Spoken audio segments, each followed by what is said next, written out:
Well, it's official. I am going to be going to Minnesota in April, and I am going to be going to visit Allianz Field for the very first time after I just recently booked my hotel and flights a couple of hours ago. And before I actually get into the sport talking about the proposed itinerary of what I'm going to be doing when I get there, which includes going to Allianz Field and watch a Minnesota United match, I want to just quickly talk about how I change a little bit of a plan in terms of when I'm actually going to be going to Minnesota. And that, if you guys remember back in that video where I talk about my potential MLS road trip that I'm taking for the first half of the season, I told you guys that I confirmed that I was going to go to Minnesota in April, but I was going to go on the third week of April and on the weekend between April 17th and 19th. Well, because of the fact that yesterday I found out that in one of my courses I'm taking in college have to have an overnight backpacking trip, and that backpacking trip takes place right between the weekend where I was supposed to go to Minnesota. That's why I kind of changed my plans, and that I decided to, I had two options. I would rather wait until early May to go to Minnesota and watch them play, I believe, against, I forgot who was the opponents that they're going to be facing in May, or do I do it in the first week of April where they are going to be playing none other than the San Jose Earthquakes? Yeah, that was kind of a interesting opponent considering the fact that, it's two of my favorite teams going head to head to each other, and that I'm obviously going to see that happen in March. But I had to decide whether or not if I'm going to see that happen again for the second time in April, and I decided to do that. And just to also let you know, despite the fact that I'm going to be going to Allianz Field for the very first time, I'm not going to be doing a vlog in this game.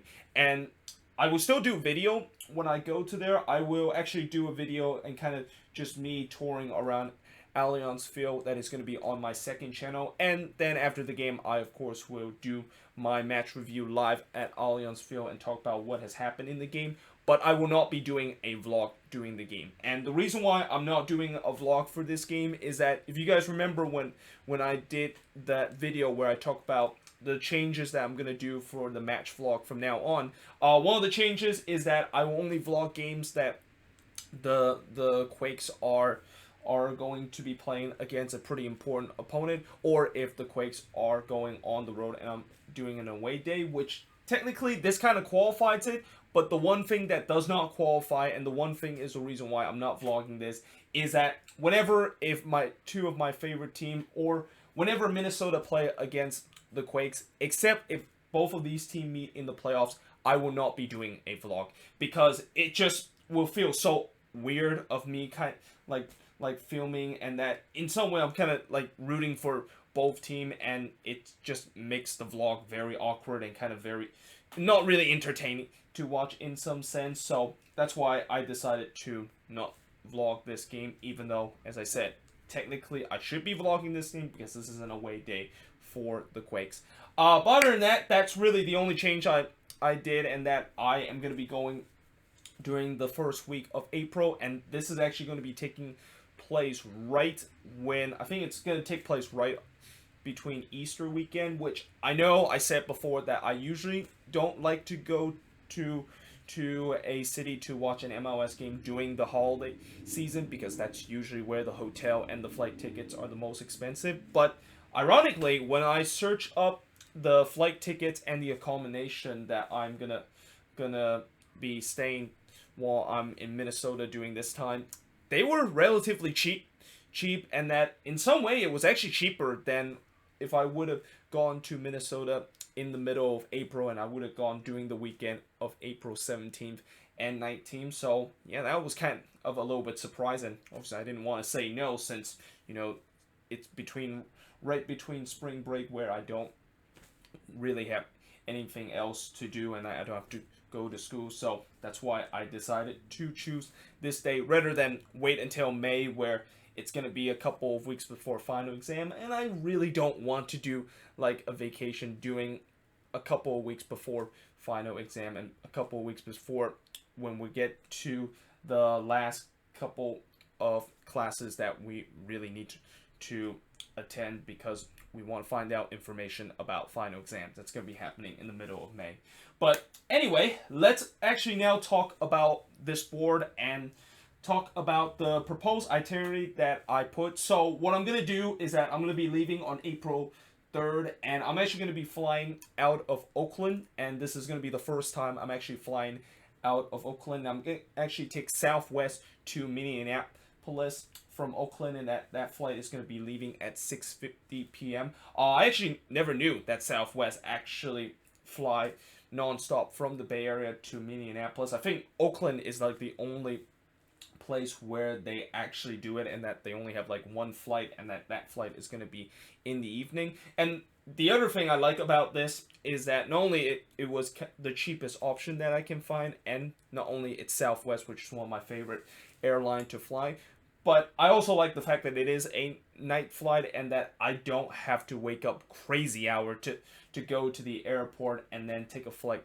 to Minneapolis. Like originally when I was planning to go to Minneapolis, I was actually going to be flying out of SF and I was going to be flying out of Delta, but that flight is going to be at 6 in the morning and I have to wake up crazy hour to get to the airport, and I will just be very tired when I get there, and also be on the plane. And keep in mind, I am probably the worst in terms of trying to sleep on the plane, in that I just cannot sleep on the plane. No matter how comfortable the seat is, and no matter if you put me in first class seat, I just cannot sleep on the plane. So, it's good the fact that I am taking a night flight and that I should be wide awake, and by the time I get there, it's gonna be 12:25 a.m. Central Time, which is gonna be kind of like in the middle of the night. But at least the good thing is that I can just go straight to the hotel and I can have a good night's sleep instead of just have to wake up early in the morning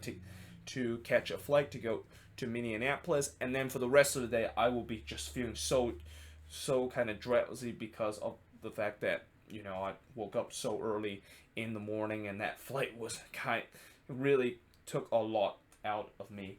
But the only thing that I don't like about the flight landing so late is that there usually isn't like public transportation at that time of the period. Although I know the hotel actually have a 24-hour airport shuttle, so I might think about taking that, or I might think about just taking Uber and Lyft. Actually, I'll probably take Uber and Lyft because, with airport shuttle, I know they are free, but I have heard stories of airport shuttles and people kind of complain about the fact that, when they call the hotel and request them for an airport shuttle, they always kind of said that, we're going to get that shuttle to the airport in 10 minutes, and you would think that it's actually 10 minutes, but it's not. Sometimes it could be 20 minutes, sometimes it could be an hour, sometimes it can be 2 hours, and the last thing I want is to be stuck at that airport in the middle of the night and I have to wait like maybe an hour for me to get to the airport. Whereas if I just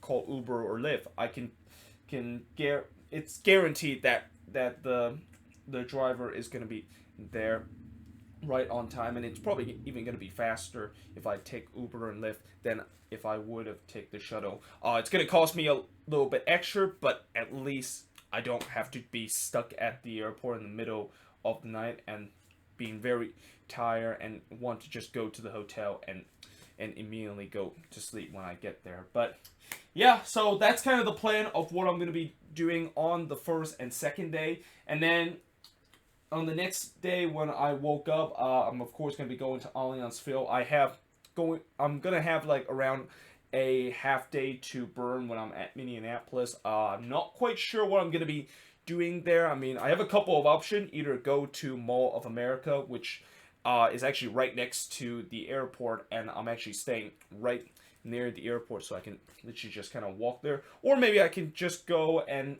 take a look at the local attraction, or maybe even hike around the area. I mean, one of the good thing about Minnesota is that it is a place, if you like to go outdoor and kind of hike around the trail, Minnesota is one of the place you want to do, because most of the area where there's a lake in Minnesota, I know for a fact that they usually have a trail there. So it would be nice to hike around the trail and walk around the trail while you see the lake on the left side, and kind of be very enjoyable and relaxing before I, of course, will be going to the game. Now, I am going to probably arrive at the stadium at 5 p.m. I'm going to be there very early because the game actually kicked off at 7 p.m. and I think the gate actually opened 2 hours before the kickoff start. And the reason why I want to get there early is because, you know, I want to do a video in terms of me just kind of walking around and check out every part of the stadium that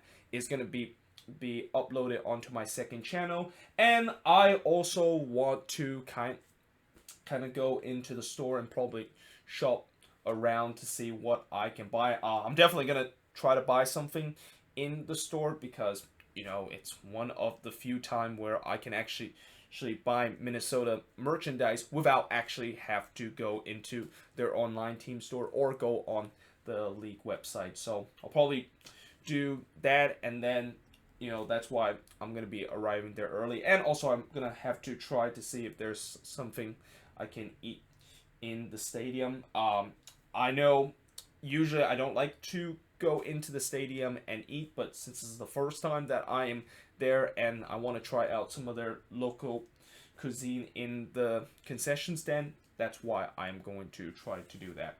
But yeah, after that, of course, after the game, I'm of course going to be going back to the hotel, and that's after I, of course, will do the review at the stadium and then head back to the hotel. Now, when I head back to the hotel, I'm still deciding whether or not should I do kind of the review of the Saturday game. I probably won't do it because I won't be able to watch any of the games since I'll be out for most of the time. So I'll probably just go back to the hotel and sleep and just get ready for the next day, where, you know, the next day is where I'm going to be flying out of Minneapolis, but I won't be flying out until 8:45 p.m. So what I'm going to do is, during that day, I have a couple of options, and one of the option is maybe attend a Minnesota Twins game. Now, this option is going to be the more expensive option because, you know, I know attending a Twins game, attending a baseball game is not that expensive, but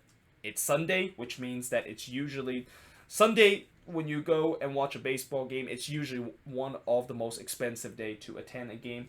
And two, where in the world am I going to put my bags away? I heard there is bag storage in the airport. I'm not quite sure how much it costs.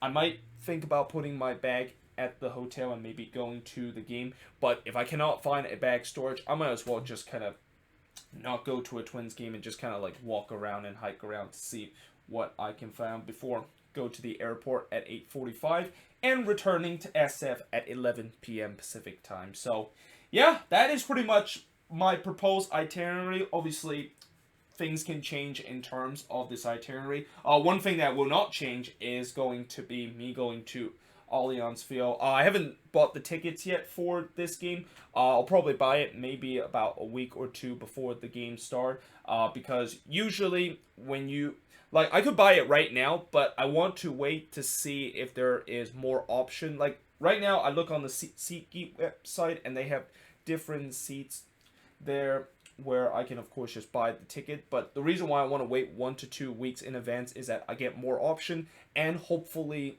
those ticket prices might drop depending on if people cannot attend the games. They might sell their tickets for cheap. Like, one of the thing with many people when they cannot attend the game is that usually, I know I have heard people talk about, well, you shouldn't buy off of the secondary market or buy off of the team main website. That is, those are resale tickets because they're going to be always exceed face value. Well, some of them is the case, but it's not always the case. And that, in fact, some people that don't attend games and when they sell their tickets, most of the time they actually sell below face value, and it's actually much cheaper than if you would get it on a resale value than if you just bought it on the team website. I know when I cannot attend Quakes game, and that, you know, I usually sell my ticket on the team website, and that I always sell it below face value because I know for sure that if I do sell it at face value or sell it above face value, most likely the ticket is not going to be sold. So yeah, that's why I want to wait for a bit, because I want to have more ticket option and hope that it's a little bit cheaper in terms of the seats that I am going. I mean, I'm planning to probably spend to try to find some of the best seat to watch this game. I mean, I know I don't have like an unlimited budget, but the thing is, whenever I go to these kind of MLS road trip, the one thing that I will willing to spend, and the one thing that I tend to not be cheap, is the tickets to the game, because I want to, like, I don't want to just go and travel like 2,000 miles and go to Minnesota and get like a crappy nosebleed seat. No. That's not how it works. I rather want to like sit probably in the first two row, or even like in the club section, just to like see, just for kind of the experience, because I come so far to get to there, and that this is usually my only time that I will be going to that stadium until maybe next season or the year after. That's why I want to make sure I get the best experience, and I want to get the best seat in the house. So don't be surprised if I'm going to be spending a lot of money to buy the tickets to go to this game. But yeah, there you have it. That is pretty much it in terms of me talking about the itinerary, and in terms of the fact that it is pretty much 99.9% confirmed that I am going to be going to Minneapolis and going to Minnesota right on that Easter weekend. And the only 0.1% that is not confirmed is that in case if there is some family emergency, or God forbid, hope that I will not be sick right before I go to Minnesota and kind of go on a little bit of holiday during this time. That's the only reason why I will not be attending this game. But everything is pretty much set, and I am definitely looking forward to going to Minnesota for the very first time and checking out the stadium for the very first time. And yeah, there you have it. Hope you guys enjoyed this video. If you do, make sure you guys leave a like, smash that subscribe button. Oh, one more thing, talking about this match. So what I'm gonna do in this match is that, for the first game when the Quakes play against Minnesota down at the Quake Stadium, I'll probably wear Quakes gears, because, my general rule in terms of when two of my favorite team is facing off each other is that I usually root for the team that might need to get that win the most, because it have playoff implication, or the fact that in this case, since it's early in the season, I usually root for the home team, because, the winning at home is something that you definitely want to do if you want to make the playoffs. And in the case in March when the Quakes play Minnesota at home, that's why I'm going to be wearing a Quakes jersey, and I'll be just rooting for the Quakes a little bit more than I would be with Minnesota. But when I do go to Allianz Field, and when this is a reverse fixture, then that's when I would be rooting the Loons a little bit more than I would be rooting for the Quakes. I mean, that doesn't mean that if the opposition does lose, or if the opposition does score, that doesn't mean that I'll be kind of a little bit disappointed. But I'm just gonna kind of quietly clap in terms of them scoring a goal, and hope that nobody will realize I'm a double agent and that I'm actually supporting both team in the game. So yeah, that's kind of the general rule in terms of how it is, and that I'm going to be wearing Loons gear when Minnesota does play the Quakes at Allianz Field. And I'll probably even wear the new Loons home kit that they're about to release. I heard that new Loons home kit has the wing on the jersey, which, if that is the case, I'm absolutely going to be buying that one. And even if it's going to cost me $100, it seemed like that kit looks absolutely amazing, and I absolutely need to have that jersey. But either way, hope you guys enjoyed this video, and I will see you guys next time.